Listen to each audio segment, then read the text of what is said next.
In today's video, we're about to delve into a topic that remains hidden beneath the surface when it comes to superannuation. We'll uncover an aspect of super that doesn't receive as much attention as it really should, and that's the three different structures within the super landscape that can significantly impact your retirement goals. So let's roll up our sleeves and dive into this hidden topic. To give you a bit of context, the world of superannuation revolves around three primary structures that are designed to manage your retirement funds. And when I mention structures, I'm not just talking about the mere technicalities, guys. I'm peeling back the layers to help you understand the gears that actually turn behind the scenes. Much like revealing the foundation of a house that's usually concealed beneath its exterior. Before we get started though, let's get something quite clear and get it out of the way. This isn't a debate about which super provider is better or whether you should choose an industry or retail fund. This discussion goes way beyond that, and it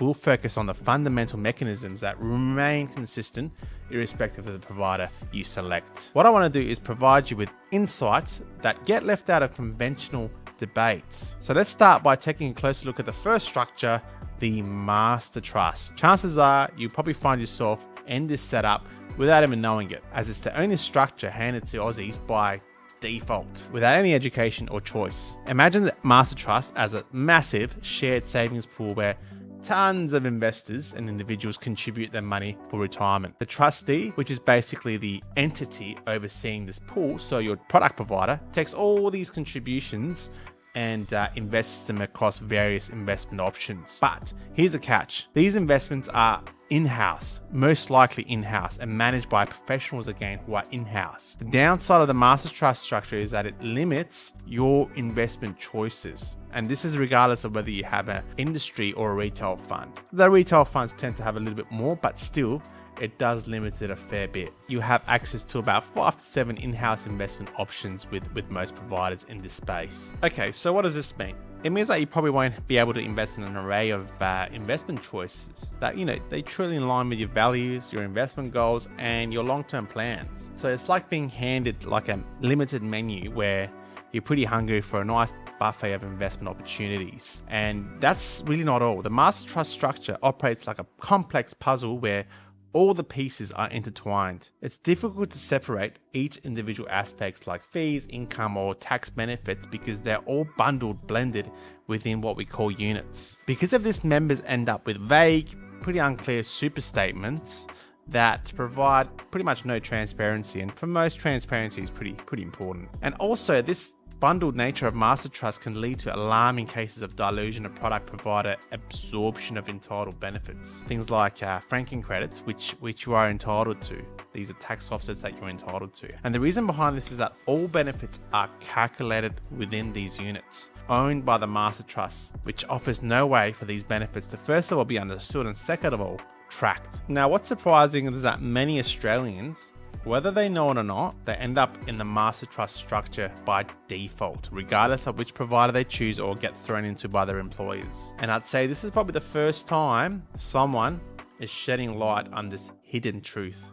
And again, I'd say this is the first time anyone has told you about this. Now, for people who are, looking for more control and a broader range of investment options, they tend to take a massive leap of faith and jump to a self-managed super fund. It's a do-it-yourself super fund, and it sounds pretty good. It sounds pretty enticing because it removes the middleman, the big super company trustee, puts you in charge of managing your superannuation. But let's be realistic here. Even though it offers pretty good control, when it comes to that significant administrative workload and regulatory compliance responsibilities, the shine tends to wear off pretty quickly. The initial excitement often wears off within a year or so when the complexities of running an SMSF tends to hit the members harder than anything. Okay, now moving on to the final and third structure, and perhaps the most intriguing structure, the wrap super fund. Positioned as a balanced compromise between the master trust and the SMSF, and for most is set to combine the best of both worlds. Think of a wrap super as a structure where a lot happens but under the single umbrella of a wraparound structure, making it simple but giving members a ton of control and investment choice, and most importantly, giving members an unbundled super where everything is displayed separately. Imagine a super provider taking care of everything at the top, but unlike the traditional master trust, they offer something completely different. In a wrap structure, the trustee focuses on super administration while giving you access to external investment options, including external fund managers and various investment choices, and a lot of them.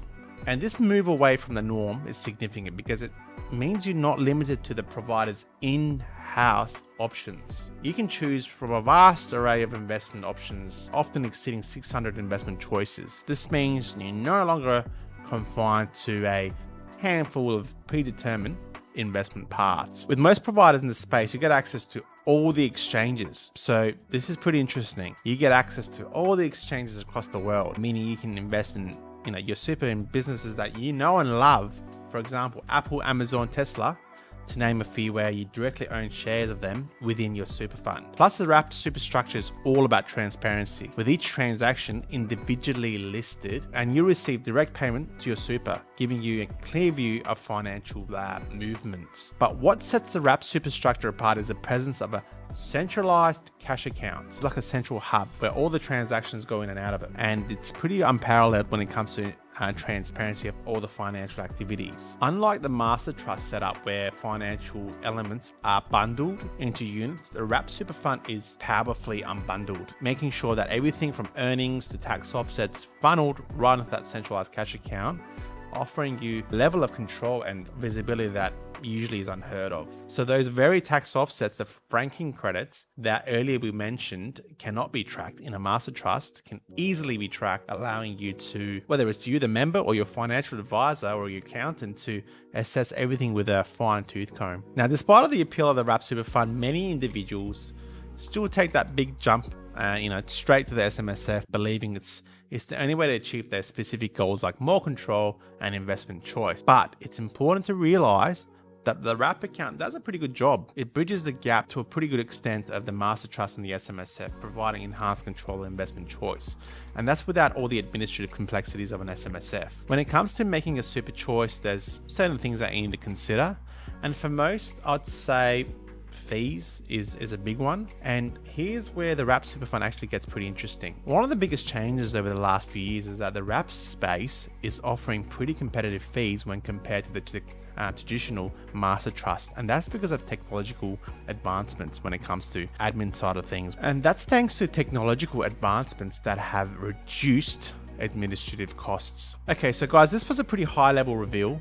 This video is going to provide some pretty valuable insights, but navigating the complexity of these three structures probably does require expert guidance. Getting advice from a financial advisor can be invaluable in helping you make an informed decision to tailor it to your unique financial goals.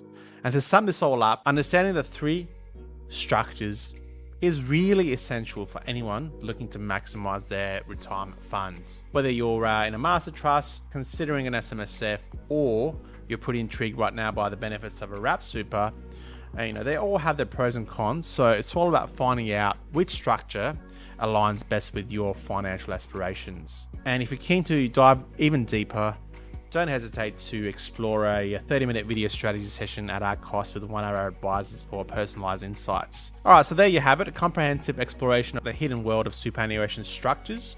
And remember guys, superannuation for most is their second biggest asset, and it'll probably fund 25 years of any Aussie's lifespan. So don't let it just sit there collecting dust for decades. It's worth every ounce of informed decision making. Hey guys, if you're enjoying these videos, please like, subscribe, and click the bell button, as we are dropping a video like this every other day on YouTube. And if you got a question, please leave a comment and I'll do my best to get to it.